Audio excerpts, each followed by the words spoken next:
ఈ రోజు మనతో ఉన్నారు వాస్తు జ్యోతిష్య శిక్షణ నిపుణులు నానాజీ పట్నాయక్ గారు. నమస్తే. శ్రీమాత్రే నమః. కొంతమంది ప్రేమ వివాహం చేసుకున్నా లేకపోతే పెద్దలు నిశ్చయించిన పెళ్లి చేసుకున్నా కానీ కొన్ని చిన్న చిన్న అనుమానాల వల్ల అవి గొడవలకి దారి తీస్తాయి. అవునమ్మా. వాళ్ళ మధ్య సఖ్యత రావాలంటే ఎటువంటి పరిహారాలు పాటించాలి?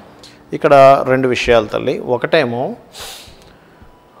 వాళ్ళ జన్మజాతకాలలో పంచమ భావము అంటారు, అంటే ప్రేమించుకునేటువంటి భావం, ప్రేమ పుట్టేటువంటి భావం, అది వివాహ భావం అంటారు జ్యోతిష్ శాస్త్రంలో. అంటే సప్తమ భావం. ఈ రెండింటికి కనెక్టివిటీ ఏర్పడితే వివాహం జరుగుతుంది, ప్రేమ వివాహం జరుగుతుంది.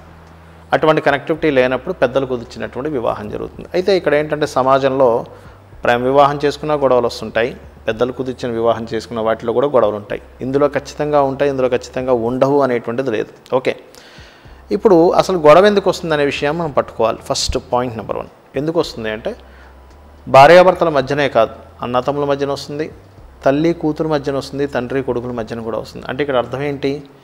ఏదో అవతల వ్యక్తికి నచ్చినటువంటిది ఈ యువతల వ్యక్తికి నచ్చటం లేదు, లేదా ఈ వ్యక్తి చెప్పింది అవతల వ్యక్తి అర్థం కాకపోవచ్చు, అవతల వ్యక్తి పాటించకపోవచ్చు. వీటి వల్ల వస్తుంది డిఫరెన్సెస్, లేదా ఓవర్ ఎక్స్పెక్టేషన్స్ వల్ల వస్తాయి.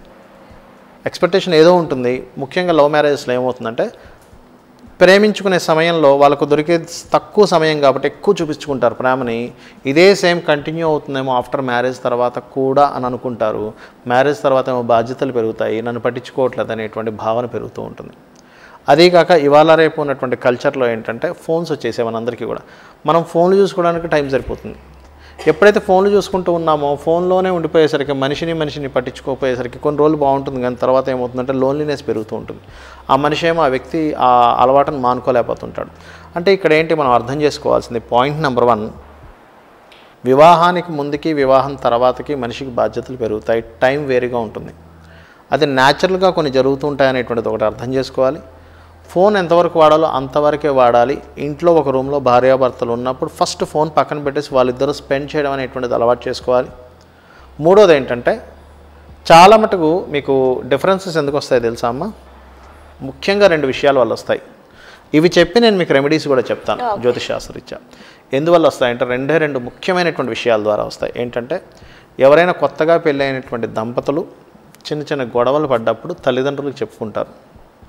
కొంతమంది చెప్పుకుంటారు, కొంతమంది తల్లిదండ్రులే పని కట్టుకొని రోజు ఫోన్ చేసి అడుగుతారు, అల్లుడు గారు ఎలా ఉన్నారు, కోడలు ఏం చేస్తుంది అని చెప్పి. అబ్బాయి తరపు తల్లి అడుగుతూ ఉంటుంది, లేదా అమ్మాయి తరపు తల్లి అడుగుతూ ఉంటుంది. రోజు అడుగుతుండేసరికి ఏదో ఒకటి చెప్పాలి కదా, చెప్తూ ఉంటారు.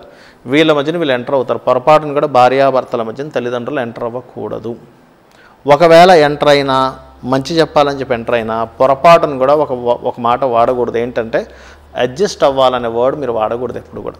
తల్లిదండ్రులు అడ్జస్ట్ అవ్వాలనే వర్డ్ కనుక వాడినట్లయితే వాళ్ళని తగ్గించుకుంటున్నాం అనే ఫీలింగ్ పెరుగుతుంది, స్త్రీకి కానీ పురుషుడికి కానీ.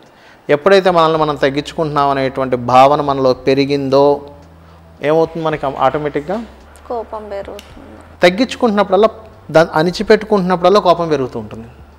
అణిచిపెట్టుకోవడం వల్ల కోపం పెరుగుతూ ఉంటుంది, ఫ్రస్ట్రేషన్ పెరుగుతూ ఉంటుంది. మీరు ఒక పిల్లడు ఉన్నాడు, ఒక తల్లి ఉంది, తల్లికో బాబో పాప ఉంటారు. ఆ బాబునో పాపనో, ఆ బాబుతో కానీ పాపతో కానీ తల్లి అడ్జస్ట్ అవుతుందా, అర్థం చేసుకుంటుందా? అర్థం చేసుకుంటుంది. పిల్లలతో ఏం అడ్జస్ట్ అవ్వదు. అర్ధరాత్రి నిద్ర లెగిస్తే అడ్జస్ట్ అవ్వడాలు ఏముండవు, అర్థం చేసుకుంటుంది.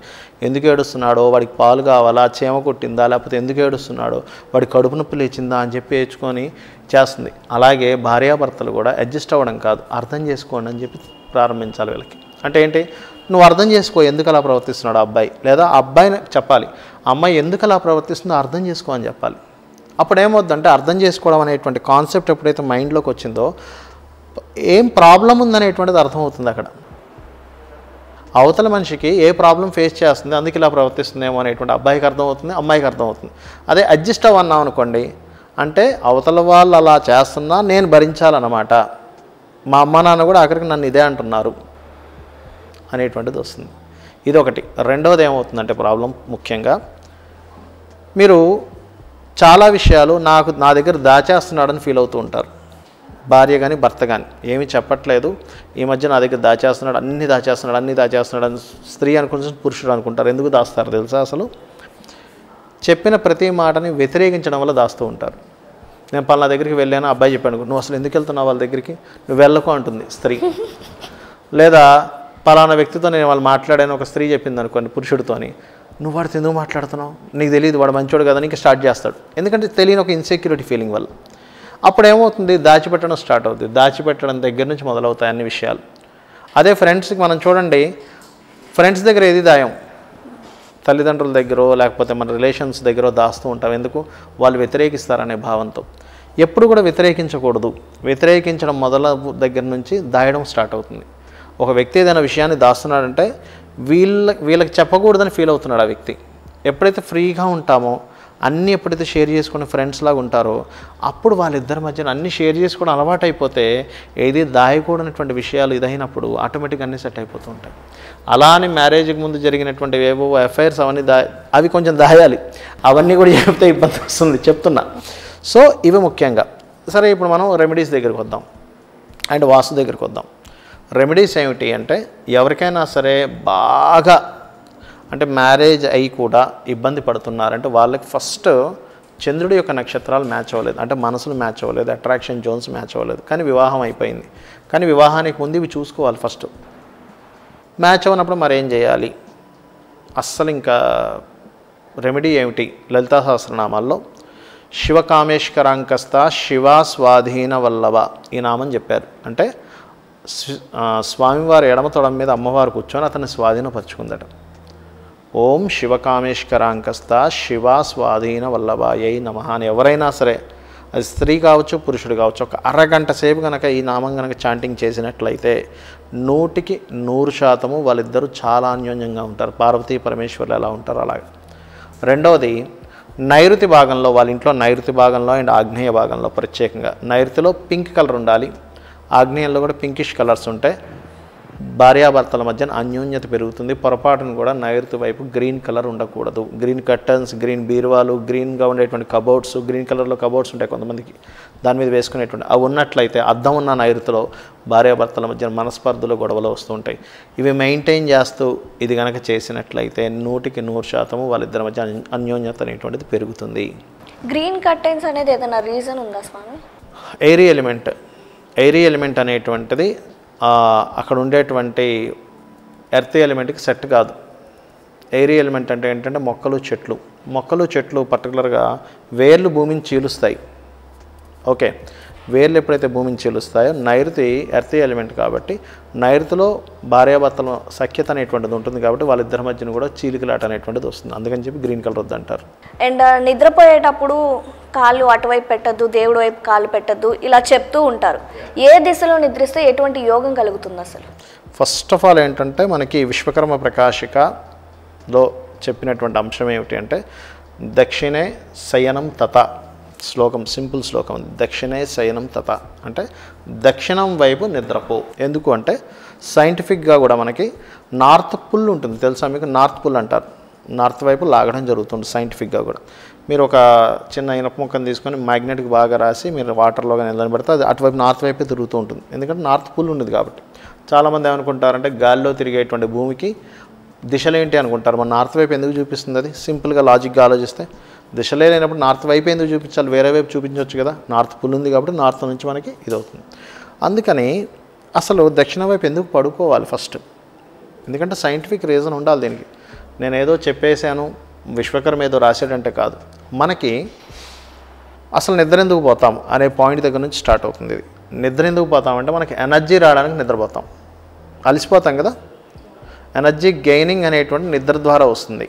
ఓకే, సో మనకేంటంటే దక్షిణం వైపు నుంచి పర్టికులర్గా ఎనర్జీ ఫ్లో అయ్యేటువంటి దేవతా స్వరూపాలు, దక్షిణం వైపు ఎనర్జీ ఇచ్చేటువంటి గ్రహము ఉంటుంది. దక్షిణం వైపు ఉండేటువంటి గ్రహం ఎవరు అంటే కుజుడు. కుజుడు ఈజ్ ఎనర్జీ కారకుడు. మనకి బ్రహ్మరంధ్రం నుంచి ఎనర్జీ ఫ్లో అవుతుంటుందమ్మా. ఒకటి మెడిటేషన్లో కూర్చున్నప్పుడు ఆకాశం నుంచి వచ్చేటువంటి ఎనర్జీ రావడము, నిద్రపోయినప్పుడు దక్షిణం వైపు తలబెట్టుకుంటే ఎనర్జీ రావడం, ఈ రెండు. ఒకవేళ దక్షిణంలో మీకు కుదరలేదు, అప్పుడు ఎటువైపు పడుకోవాలి అంటే ఈస్ట్ వైపు తలబెట్టి పడుకోవాలి. This is the second option. ఇంకా థర్డ్ ఆప్షన్ అంతగా ఇంకా కుదరట్లేదు అనుకున్నప్పుడు వెస్ట్ వైపు పెట్టుకోవచ్చు, కానీ సెకండ్ ఆప్షన్ వరకు వెళ్ళడం బెస్ట్. ఇంకా దక్షిణము అండ్ తూర్పు అంటే తలబెట్టుకుంటే దక్షిణం వైపు పెట్టుకోవాలి లేదా తూర్పు వైపు పెట్టుకోవాలి. ఎందుకంటే తూర్పు సూర్యుడు ఉదయించేటువంటి ప్లేస్. సూర్యుడు ఆత్మకారకుడు కాబట్టి అక్కడి నుంచి కూడా ఎనర్జీ ఫ్లో అవుతుంది మనకు బ్రహ్మరంధ్రం గుండా. అందుకని ఈ ఎనర్జీ ఫ్లో అవ్వడం ద్వారా నిద్రపోతున్నటువంటి వ్యక్తికి చక్కటి ఎనర్జీ వస్తుంది, ఆరోగ్యం వస్తుంది అనేటువంటి భావనతో ఈ 2 దిశలు చెప్పారు శాస్త్రంలో. నార్త్ వైపు ఎందుకు వద్దంటే ఇక్కడ నుంచి ఎనర్జీ ఫ్లో అవుతుంటే మీరు తలెట్టు పెట్టుకొని ఏం చేస్తారు? పైప్లోంచి వాటర్లా వస్తున్నాయి, కిందన కుండ పెట్టాలి కానీ పైన కుండ పెడతామా? పెట్టం కదా. సో దానివల్ల ఎనర్జీ అనేటువంటిది రాదు. కాబట్టి ఈ 2 దిశల్లోనే చెప్పబడింది. ఈ 2 దిశల్లో పడుకున్న వారి యొక్క ఆరోగ్య స్థితి కూడా చాలా బాగుంటుంది. రివర్స్లో పడుకున్నప్పుడు ఆరోగ్య స్థితి బాగోదు. అలాగే తెలియకుండా చాలామందికి ఇంట్లో 2 జోన్స్ ఉంటాయి, west south west and west north west zones అని. ఆ జోన్స్లో నిద్రపోవడం ద్వారా కూడా వాళ్ళకి ఇబ్బందులు వస్తాయి. ఆ 2 ఏంటంటే అనవసరమైన ఆలోచనల్ని, అనవసరమైన కళల్ని, అనవసరమైనటువంటి ఇబ్బందుల్ని క్రియేట్ చేస్తూ ఉంటుంది. ఆ 2 దిశల్లో మంచం రాకుండా మంచం వేసుకోగలిగితే చక్కటి ఫలితాలు ఉంటాయి. రైట్. థ్యాంక్ యూ గురువు గారు, మీ విలువైన సమయాన్ని మాకు ఇచ్చి ఇన్ని చక్కని విషయాలు చెప్పినందుకు. శ్రీమాత్రే నమః. అసలు పూజ గదిలో ఎలాంటి ఫోటోలు ఉండాలి, ఏ ఫోటోలు ఉండకూడదు? ఒకటి తల్లి, ఫస్ట్ ఈ ఫోటోలు ఉపాసన గురించి మనం క్లియర్గా తెలుసుకోవాలి. ఏమిటది అంటే మీరు ఏ దేవతా స్వరూపాన్ని ఉపాసిస్తే ఆ లక్షణాలు మీలోకి వస్తాయి.